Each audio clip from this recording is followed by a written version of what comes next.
Magandang umaga po sa ating mga katatay. Today ay tutuklas na naman tayo ng panibagong lugar. Andito tayo ngayon mga katatay sa Mandala Pools. Dito po sa Doña Remedios Trinidad. Sana ipatuloy niyo pong suportahan ang inyong Tatay John Vlog na nagtutuklas ng mga lugar na akala natin hindi natin marating. Dito pala mga katatay, no, pwede kayo mag car camping dito sa lugar na to. Ayan. Susunod natin pupuntahan ay paano ba pumunta dito mga katatay, no? Medyo mahirap siya. Kailangan yung prepare po yung sasakyan nyo. Pero kaya naman. Pero nire-recommenda ko pa rin na sana pag pumunta kayo dito, kung gusto nyo tuklasin dito at gamit yung sasakyan, ay siguro prepared nyo na maaraw. Kasi medyo risky po yung daan pag medyo maulan. And para to sa sa mga enduro riders, mga nagtitrail na mga riders, enduro ang gamit. So pasok din dito sa ganitong lugar mga katatay. And sa mga biker siguro pwede din naman kahit papaano, kaya din naman. Yung bike naman pwede naman natin buhatin. So tara mga katatay, tuklasin natin ang Mandala Falls dito po sa Doña Remedios Trinidad, Bulacan. Tara, let's go! Ayan nga po, nagsimulan na kaming maglakad papunta sa Mandala Falls at nakalimutan ko na naman, nalubat pala ang aking mic, kaya magbo-voice over muna tayo mga katatay, kaya pagpasensyahan nyo na po ang ating video. Patuloy lang po kayong sumuporta sa Tatay John Vlog at madarating din ang araw na magbabalik din ako ng inyong suporta sa inyo. Yan po sa mga mahilig sa mga enduro motorbike trail dyan. Para sa inyo po yan. Matcha-challenge po kayo dyan. Kaya nilakad lang po namin kasi hindi na kaya po ng sasakyan. Sa mga baguhang hiking, so ayan, para po sa inyo yan. Kasama po namin yung aming tour guide dyan. So mga estimate ko po, mga 30 minutes na lakaran po yan papunta sa Mandala Falls. Depende po sa lakad ninyo. Siyempre pag mabagal, tatagalan talaga. Pero pag mabilis naman, kayo makarating sa Mandala Falls. So yan, nag-i-explain ako dyan kung yung buhay ng probinsya, na namimiss ko yung saan ako galing na probinsya. So pag narating niyo po yan, medyo malapit-lapit na po at medyo pababa. Ang ganda po ng view dyan mga katatay. Pwede na tayo mag camping dyan. Siyempre kailangan ninyong magpaalam para sa safety din niya pag nagka-camping kayo dyan. Ang ganda po yung view dyan mga katatay. So pagbaba dyan, yan na po, yan yung pinaka entrance ng Mandala Falls. So kunting-kunti na lang, kunting tiis na lang dyan. Siguro mga 15 minutes na kaming naglalakad dyan. So pababa na kami dyan. Yan po yung mga babayaran nyo dyan pagpasok ninyo. Yan, Mandala Falls this way. Yan. So ayan, nagsimula na ang aming trekking pababa papuntang Mandala Falls. So nung nagpunta kami dyan ay medyo maulan-ulan mga katatay, kaya medyo basa po ang daan at madulas po. Pero kayang-kaya naman. Exercise nga mga katatay. Pag gusto nyong ma-relax at sawa na kayo sa city, ayan, pumunta kayo sa mga liblib na lugar. At least makakatulong pa tayo sa ating mga kababayan na nakatira dyan na ang pwedeng nilang pagkakitaan yung pagtutour guide sa mga pumupunta sa mga ganyang lugar. So, ayan, malamig yung tubig dyan mga katatay. Tingnan nyo naman, medyo pag narating nyo yan, medyo konting-konti na lang. Pero may isa pang magandang lugar dyan mga katatay, yung mga puno ng kawayan. So, konting-konting tiis lang. Ayan, iniikuan lang natin, nilalanghap lang na natin ang sariwang hangin dyan sa papasok sa Mandala Falls. Marirelax din kayo.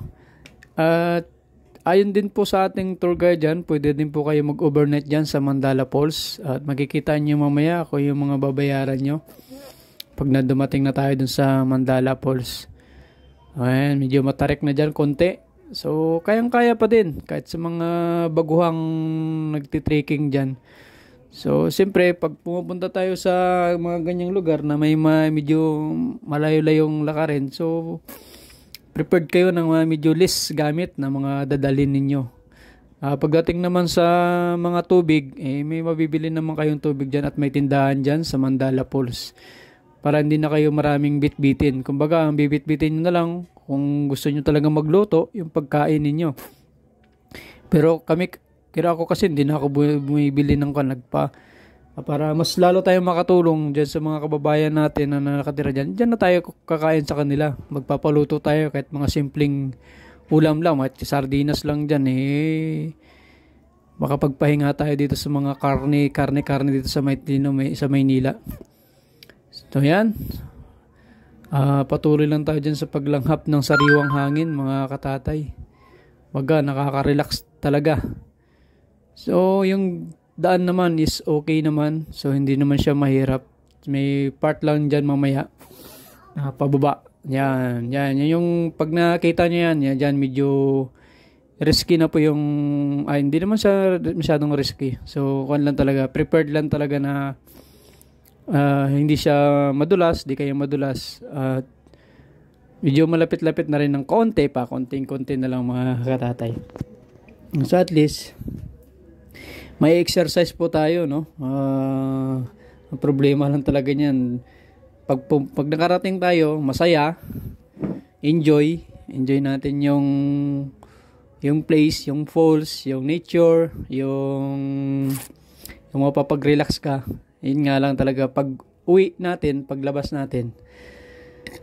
So dyan, may mga pahingaan naman dyan, may mga hagdan na pinirepaired nila na hindi kayo mahirapan. Diyo, malapit na tayo dyan sa mga kawayanan. Yan, mas maganda ang view dyan. Malamig din ang hangin. Yung tunog ng mga kawayan pag ginahampas ng hangin. So, relaxing din siya. Nakakawala din ng stress. Dan laki na ng problema natin Sabi nga nila, kapag gusto mo ng magagandang lugar, ay tiisin mo yung pagod, hirap. Kasi, ang kapalit niyan, relaxing moment, sariwang hangin. So, yan, narating na po natin yung sinasabi kong kawayanan. So diyan maganda rin mag-camping. So napaka-relaxing din yan. Ang marinig nyo lang ilagaslas ng tubig, hunin ng ibon, mga tunog ng palaka. Ayan. Maganda rin yung area na yan diyan mga katatay. So pagdarating na natin diyan, medyo malapit-lapit na rin. So kanina pa sinasabi malapit-lapit na. So yan. Promise talaga malapit na talaga pag narating niyo yung kawayanan na yan. So, mapapawi na yung pagod ninyo pag narating na ang Mandala Falls dyan sa Doña Remedios, Bulacan, mga katatay. So, yan. Relaxing talaga yung mga kawayanan dyan. Ang ganda naman ng daan kasi talagang ginawa nila para sa mga nagpupunta dyan sa Mandala Falls. So, yan. Ayan na po. Papasok na tayo sa Mandala Falls mga katatay. Yan na po siya. So, antay-antay lang tayo ng konti. At makikita nyo na yung ganda ng Mandala Falls na ating tinutuklas sa ating nature vlog. So yan na yung panimula mga katatay. So sa taas niyan, yan na po ang Mandala Falls. So yan na po siya mga katatay. So andyan po yung mga cottages na pwede nyong i-rent. So ayan yung babayaran nyo dyan. Yung medyo malabo nga lang. So sinom ko yan para makita nyo. Pag nag-overnight kayo mga katatay, yan yung entrance niya, 50, dito 150 overnight, cottage 200. May room, 1-2, 500 kubo. Ayan.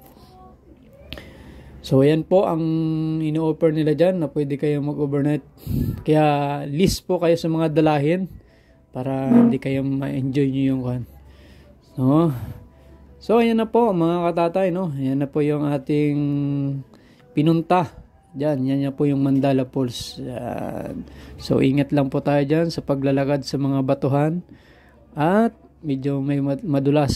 So, siyempre, hindi natin may enjoy yung nature kapag madidisgrasya tayo. Kaya, laging mag-iingat.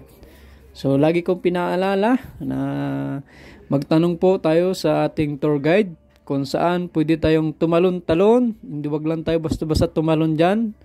At iwasan natin yung madisgrasya tayo kasi mas maganda yung maigi nagtatanong tayo kung saan yung safe na tumalon para ma-enjoy natin yung place. So malalim po yan, lagpas po ang tao.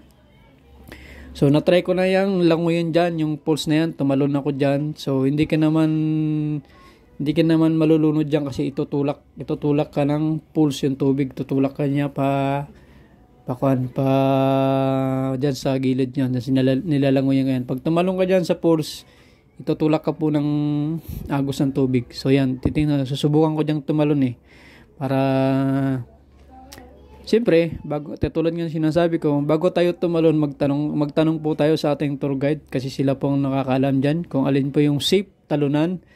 Wag lang tayo basa-basa tumalon para iwas po disgrasya at ma-enjoy natin yung ating pag-stay dyan at makauwi tayong ligtas, masaya at memorable yung ating pamamasyal, ang ating banding sa ating pamilya, kaibigan, katrabaho at sigit sa lahat, nakakatulong po tayo sa ating turismo.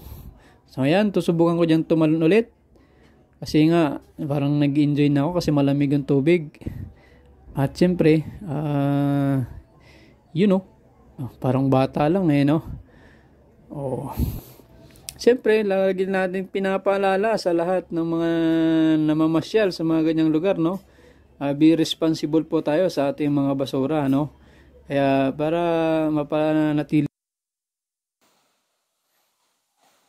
So, nandito ulit tayo mga katatay sa itaas. So itong area ito mga katatay, malalim din pa daw yan. So susubukan natin kung gaano. Malalim din to.